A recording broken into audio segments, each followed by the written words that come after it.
तो जैसे कि हमने उत्तल के लिए देखा, और उत्तल के लिए हमारे पास में 6 स्थितियां थी, और सेम इसी प्रकार से हमारे पास में अवतल रहेगा। तो अवतल में कितनी स्थितियां बनेगी और क्यों इतनी स्थितियां बनेगी, वो सारी बातें हम यहाँ पर डिस्कशन करेंगे। देखना, हमारे पास में एक अवतल लेंस है, अवतल लेंस है। देखिए इस प्रकार से एक अवतल लेंस है, ठीक है, अवतल लेंस, और इसकी ये मुख्य अक्ष हो गई, और F1 और 2F1, इसी प्रकार से F2 और 2F2, ठीक। तो इस प्रकार से हमारे पास में लेंस है। अब मान लिया जाए कि हमने वस्तु को अनंत पर रखा। देखना, ध्यान देना, इधर अनंत पर रखा मतलब काफी दूर रहेगा, तो इसको लिखने की जरूरत नहीं है, ठीक है ना, अनंत पर बन रहा। और जब मुख्य अक्ष के समांतर प्रकाश किरणें आपतित होगी, देखिए मुख्य अक्ष के समांतर जब प्रकाश किरणें आपतित होगी, तो अपवर्तन के पश्चात कहां से विचलित होकर किधर जाएगी, ये देखना है हमें। तो ये प्रकाश केंद्र है इस प्रकार से, ठीक है। अब विचलन के बाद में किधर जाएगी, तो हमें ऐसा प्रतीत होगा कि ये फोकस से होती हुई आ रही है, और ये इधर की ओर इस प्रकार से विचलित हो रही है। देखिए, ठीक है, इधर से भी ऐसा लगेगा कि फोकस से आ रही है, और इस प्रकार से ऐसी विचलित होगी। कुल मिला के प्रकाश किरणें क्या हो जाएगी, फैल जाएगी।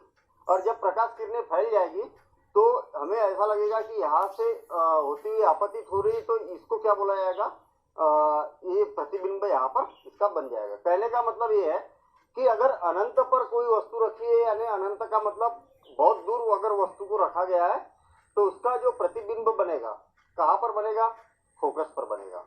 कैसा बनेगा, काल्पनिक बनेगा। क्यों, क्योंकि ये आभास हो रहा ना कि यहाँ से आती हुई प्रतीत हो रही, तो क्या बनेगा, आभासी बनेगा या काल्पनिक बनेगा, हम यहाँ पर बोल सकते हैं, ठीक है। कैसा बनेगा, उल्टा बनेगा कि सीधा बनेगा, तो उसको समझने के लिए और अगला डायग्राम देखते हैं। क्योंकि ये जब बिंदु के आकार का छोटा सा डायग्राम बन रहा है, तो ये सीधा है या उल्टा है, ये अभी हम नहीं बता सकते। अगले डायग्राम के अनुसार हम यहाँ पर अनुमान लगाएंगे। सेम इसी प्रकार से अगर मान लिया जाए, और यहाँ पर एक उत्तल लेंस से इस प्रकार से, सॉरी अवतल लेंस से इस प्रकार से, ठीक है।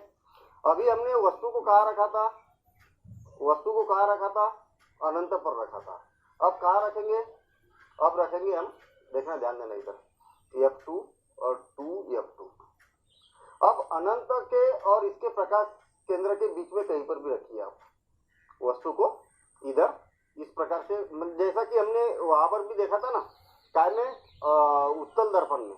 और उत्तल दर्पण में क्या दो स्थितियां देखी थी, सेम ऐसी स्थितियां बनेगी इसमें कि आप प्रकाश केंद्र के और अनंत के बीच में वस्तु को कहीं पर भी रखिए। मान लिया जाए कि मैंने वस्तु को ये यहाँ पर रखा, ठीक है, ये यहाँ पर मैंने वस्तु को रखा, तो यहाँ से जो मुख्य अक्ष के समांतर प्रकाश किरण आपतित होगी, तो ऐसा प्रतीत होगा कि ये कहाँ पर फोकस से होते हुए परावर्तन के पश्चात कहाँ से आती हुई प्रतीत होगी, फोकस से आती हुई प्रतीत होगी। सेम इसी प्रकार से जो प्रकाशीय केंद्र से प्रकाश आपतित होगी, प्रकाश किरण प्रकाशीय केंद्र पर आपतित होगी, तो बिना विचलित हुए वो क्या हो जाएगी, सीधी निकल जाएगी। और दोनों कहाँ पर बनती हुई प्रतीत हो रही है, यहाँ पर, ये यहाँ पर, इस प्रकार से, ठीक है। अब तो जैसी स्थिति यहाँ पर है, वैसी सभी के लिए स्थितियां बनने वाली है। अब यहाँ पर हमें स्थिति देखने के बाद में कैसा समझ में आ रहा, पहली बात तो लेंस के सामने ही बना प्रतिबिंब तो क्या है, आभासी होगा। क्यों, क्योंकि ये केवल आभास हो रहा ना, ठीक है। ये ऐसा लग रहा कि ये जो प्रकाश किरण फोकस से होती हुई आ रही है अपवर्तन के पश्चात, तो यहाँ पर ये आभास हो रहा है, यहाँ पर, इसलिए क्या बोलेंगे, आभासी है। तो दोनों स्थितियों में क्या रहेगा, आभासी रहेगा। ये सीधा है, इसका मतलब यहाँ पर भी सीधा ही रहेगा, भले बिंदु के आकार का है। अच्छा, वस्तु की अपेक्षा क्या है, छोटा है। तो ये दो स्थितियों के बारे में हमें यहाँ पर बताना है। देखना, अब हम वो टेबल बनाएंगे जैसा कि पिछले बार बनाया था, ठीक। और पिछले बार कैसा टेबल बनाया था, यहाँ पर पहले तो मैं क्रमांक लिख देता हूँ, क्रमांक, और दो स्थितियां है केवल, तो दो स्थितियों को हम यहाँ पर लिख देंगे। ये पहली स्थिति हो गई और ये सेकेंड स्थिति हो गई। अच्छा, यहाँ पर लिखेंगे हम बिंब की स्थिति। बिंब बोलिए चाहे वस्तु बोलिए, बिंब की स्थिति, ठीक। और फिर उसके बाद में लिखेंगे प्रतिबिंब की स्थिति, प्रतिबिंब की स्थिति। अब उसके बाद में ये देखेंगे कि प्रकृति, वस्तु की प्रकृति देखना है, बिंदु का आकार साइज क्या है ये देखना है। तो प्रतिबिंब का आकार ही लिख देता हूँ मैं, आकार, ठीक है, या साइज, ठीक है। अच्छा, इसके बाद में प्रकृति, प्रतिबिंब की प्रकृति, बस ये दोनों स्थितियों को देखते हुए हमें ये इस टेबल को भरना है, ठीक है। और देखना कैसे भरेंगे हम अभी आपके सामने। पहली स्थिति कहाँ पर रखी है? अनंत के और 2f1 के बीच में, अनंत पर ही लिख देता हूँ मैं, है ना, अनंत पर ही तो रखा है हमने, बीच में नहीं रखा, ठीक है। बीच वाली स्थिति वो उस टाइप की। अगर यहाँ पर भी रखेंगे तो यहीं पर प्रतिबिंब बनेगा, दोनों के बीच में वस्तु से छोटा बनेगा और सेम स्थिति ऐसी ही रहेगी। प्रतिबिंब कहाँ बनेगा? f1 पर। कैसा बनेगा आकार? बिंदु के आकार का,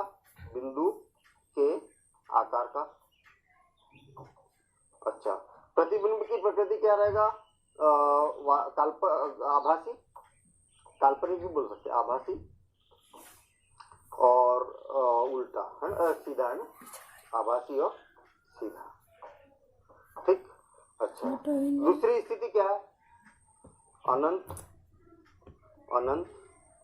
व प्रकाश केंद्र के बीच, प्रकाश केंद्र के, अच्छा, प्रतिबिंब कैसा बन रहा है? वस्तु से छोटा बन रहा है, वस्तु से छोटा। अच्छा, कैसा है? आभासी है, आभासी और सीधा। तो ये बात समझ में आई ना कि हमने इसमें केवल दो ही स्थितियां क्यों ली। पहली स्थिति में तो अनंत पर रखा तो यह बिंदु के आकार का बन गया, और दूसरी स्थिति में आप चाहे अनंत से इधर कहीं पर भी रखो तो ये फोकस और प्रकाश केंद्र के बीच में बनेगा, सीधा बनेगा, आभासी बनेगा और हमेशा इसके वस्तु से छोटा बनेगा। तो ये बातें हमें मालूम होना चाहिए, इसलिए हम केवल यहाँ पर दो स्थितियों में अपना काम हो जाएगा। बल्कि जो उत्तल लेंस था, उत्तल लेंस में क्या है, हर बार में अलग अलग स्थितियां बन रही थी, इसलिए हमने उसको अलग अलग तरीके से वहां पर प्रदर्शित किया था। अब देखते हैं हम नेक्स्ट कॉन्सेप्ट। अब देखते हैं हम गोलीय लेंस के लिए चिन्ह परिपाटी क्या होती है। जैसा हमने दर्पण के लिए देखा था, सेम इसी प्रकार से इसमें भी चिन्ह परिपाटी को यूज करना है। देखना, मान लिया जाए कि हमारे पास में क्या है, ये एक उत्तल लेंस है और इस प्रकार से उत्तल लेंस है, ठीक है। और इसी में हम समझते हैं कि ये क्या है, एक अवतल लेंस है हमारे पास, ठीक है। चिन्ह परिपाटी का जो कॉन्सेप्ट रहेगा वो सेम रहेगा जैसा कि हमने दर्पण के लिए समझा था, ठीक है।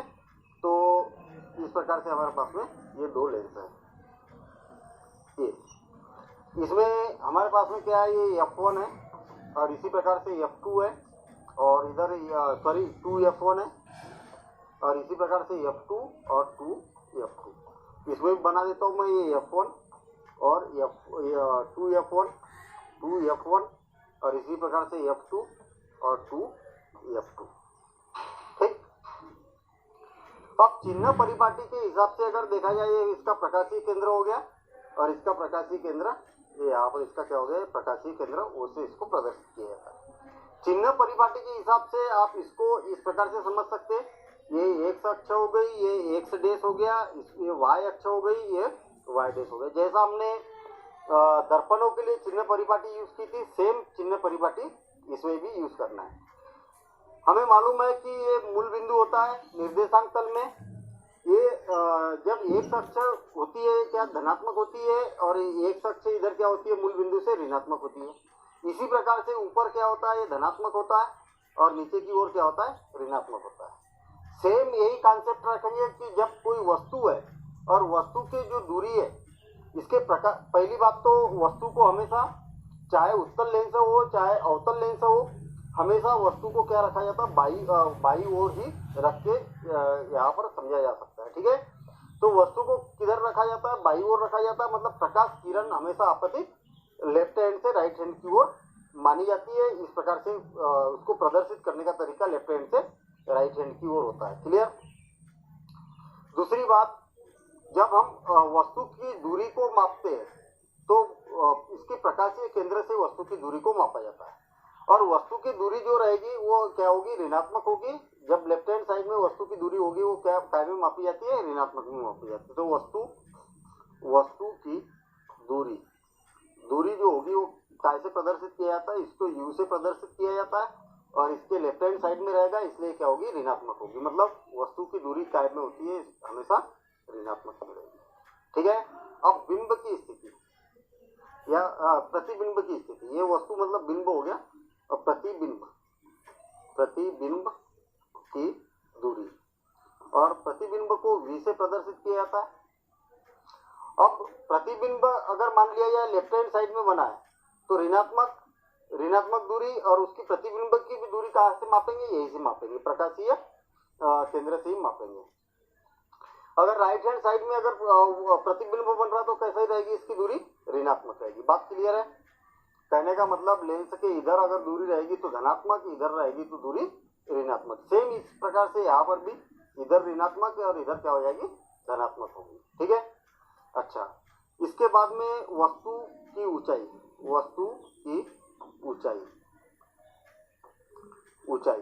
को काय से प्रदर्शित किया जाता है, एच से प्रदर्शित किया जाता है। ठीक।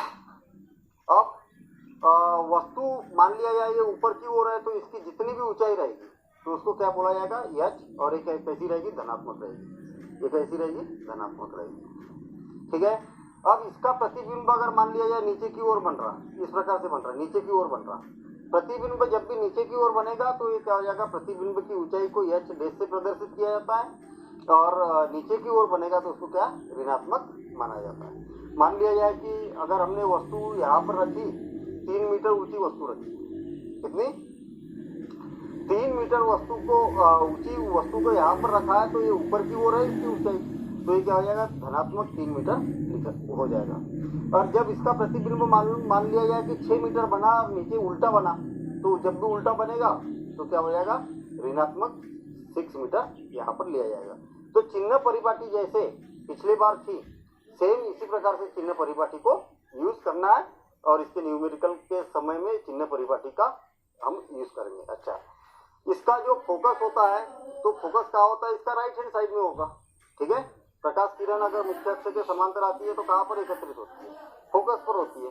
जब राइट हैंड साइड में होगा तो उत्तल लेंस का जो फोकस दूरी होती है, ये वाली फोकस दूरी होगी, वो क्या होगी, हमेशा धनात्मक ली जाती है।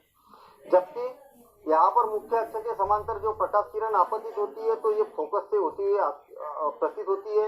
इस प्रकार से फोकस से होते हुए आपतित प्रतीत होती है, तो ये इसका फोकस क्या होगा, लेफ्ट हैंड साइड में होगा। तो अवतल लेंस के लिए फोकस दूरी क्या होती है, ऋणात्मक ली जाती है। और जब न्यूमेरिकल करेंगे तो आप इस बात का खास करके ध्यान देना है। फिर से और एक बार, उत्तल लेंस के लिए फोकस दूरी धनात्मक ली जाती है, अवतल लेंस के लिए फोकस दूरी ऋणात्मक ली जाती है। और क्यों ली जाती है उसका कारण भी हमने यहाँ पर बताया ना, कि जो मुख्य अक्ष के समांतर आपतित होती है तो फोकस कहाँ हो गया, इसका इधर हो गया, और चिन्ह परिपाटी के हिसाब से फोकस दूरी राइट हैंड साइड में रहेगी तो क्या होगी, धनात्मक।